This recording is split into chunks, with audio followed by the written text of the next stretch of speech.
नमस्कार श्रद्धालु जनों, आपका स्वागत है धर्म और भक्ति से भरपूर आपके अपने चैनल धर्म कर में।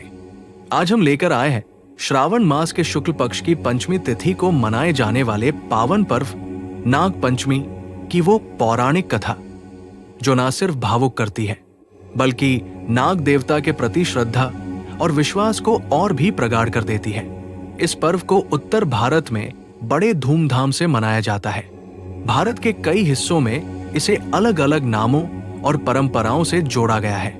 दक्षिण भारत, महाराष्ट्र और बंगाल में ये पर्व विशेष महत्व रखता है। पश्चिम बंगाल, असम और उड़ीसा के कुछ भागों में मां मनसा की पूजा होती है। केरल के मंदिरों में इस दिन शेषनाग की विशेष पूजा की जाती है। नाग पंचमी मनाने के पीछे की धार्मिक मान्यताएं।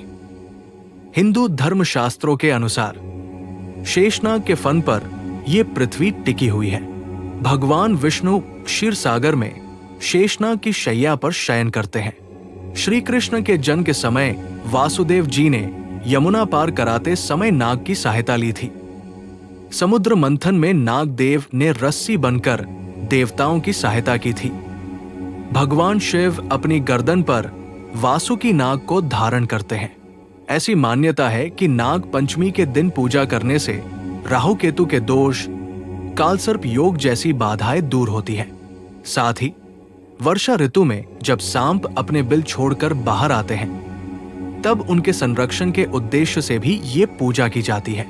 अब सुनिए नाग पंचमी से जुड़ी एक प्राचीन, मार्मिक और अद्भुत पौराणिक कथा। बहुत समय पहले एक नगर में एक सेठ रहते थे। उनके 7 पुत्र थे और सभी की शादी हो चुकी थी। सबसे छोटी बहू बहुत ही सुशील, संस्कारी और विदुषी थी। एक दिन सबसे बड़ी बहू ने बाकी बहुओं से कहा, चलो पीली मिट्टी खोद कर लाते हैं घर लीपने के लिए। सभी बहुएं डलिया और खुरपी लेकर मिट्टी लेने चल दी। मिट्टी खोदते समय वहां से एक सर्प निकल आया। बड़ी बहू उसे मारने लगी। तभी छोटी बहू बोली, मत मारो इसे, ये तो निरपराध है। बड़ी बहू मान गई और सांप वही पास में बैठ गया। छोटी बहू बोली, आप यही रहिए, मैं अभी दूध लेकर आती हूं। लेकिन घर जाकर वो अपने काम में लग गई और वादा भूल गई। अगले दिन जब याद आया, वो तुरंत दूध लेकर वहां पहुंची और सर्प से क्षमा मांगी।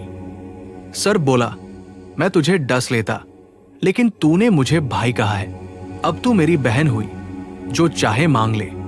छोटी बहू बोली, भैया मुझे कुछ नहीं चाहिए, अब मुझे एक भाई मिल गया, बस जब भी मैं पुकारूं आ जाना।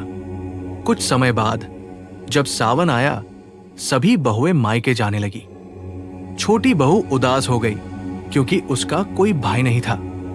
तभी एक युवक आया और बोला, मैं इसका भाई हूं, लेने आया हूं। सब चकित रह गए।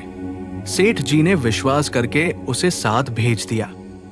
रास्ते में उस युवक ने कहा, बहन मैं वही सर्प हूं, चलो तुम्हें अपने घर नागलोक ले चलता हूं।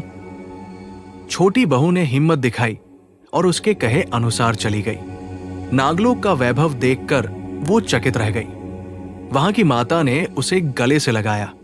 अब वो वही रहने लगी। एक दिन जब वो दूध ठंडा कर रही थी, गलती से घंटी बजा दी। सारे नाग बच्चे दौड़ पड़े और कुछ के फन जल गए। सबने गुस्से में कहा, इसे मार दो, लेकिन सर्प की माता ने समझाया और सभी शांत हो गए। इसके बाद नाग देवता ने छोटी बहू को विदा करते हुए बहुत सा धन, हीरे, मोती, सोने की झाड़ू और एक दिव्य हार भेंट किया। उस हार की शोभा नगर भर में चर्चा का विषय बन गई। जब रानी को पता चला तो उसने वो हार मंगवा लिया। जैसे ही रानी ने हार पहना, वो सांप में बदल गया। डरकर रानी ने हार वापस कर दिया और राजा ने छोटी बहू को बुलवाया। राजा ने पूछा, तूने ये क्या जादू किया है? छोटी बहू बोली, राजन ये हार मेरे भाई नाग देवता का दिया हुआ है। उसी समय सर्प प्रकट हुआ और बोला, ये मेरी बहन है, मैंने इसे ये हार दिया है। ये सब देखकर राजा रानी सहित सभी लोग नाग देवता के चरणों में नतमस्तक हो गए। और तभी से नाग पंचमी का ये पर्व श्रद्धा और प्रेम से मनाया जाने लगा।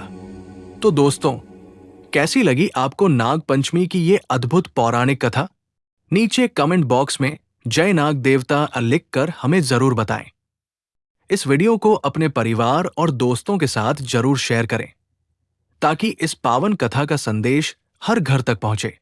और हाँ, हमारे चैनल धर्म कर्म को अभी सब्सक्राइब करें, क्योंकि यहां आपको मिलती है धर्म, भक्ति और संस्कृति से जुड़ी दुर्लभ कथाएं, जिनसे जुड़कर आत्मा को शांति और जीवन को दिशा मिलती है। जय नाग देवता। हर हर महादेव।